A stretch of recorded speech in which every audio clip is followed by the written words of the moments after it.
India শুকনা মৌসুমে কখনোই চুক্তি মোতাবেক আমাদের পানি দেয় নাই, অথচ বর্ষার সময় আমাদের পানিতে ডুবায় মারে। ভারতের এই জঘন্য খেলা বন্ধ করার এটাই সময়। ভারতের কাছে পানি পাওয়া, যেটা আন্তর্জাতিক আইনে আমাদের প্রাপ্য, তার আশা করা বাতুলতা। আমাদের সামনে একটাই টেকসই দীর্ঘমেয়াদী সমাধান আছে। কি সেটা? সেই সমাধান হইতেছে তিস্তা প্রকল্পের মতো সকল নদীতে ওয়াটার ম্যানেজমেন্ট প্রকল্প বাস্তবায়ন করা। আমরা সরকারের কাছে দাবি জানাই, তিস্তা প্রকল্প সংক্রান্ত চীনের প্রস্তাব অবিলম্বে গ্রহণ করেন। ছাত্র জনতাকে আহ্বান জানাবো সরকারকে এই বিষয়ে ব্যাপক চাপ দিতে, যেন এই প্রকল্প চীনকে অবিলম্বে দিয়ে দেওয়া হয়।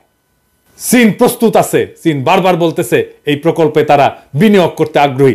এই প্রকল্প চীনকে দিয়ে দেন, ইন্ডিয়ার গালে 2 থাপ্পড় দেওয়া হবে আমরা যদি এই প্রকল্প চীনকে দিয়ে দিই। ফাইনালি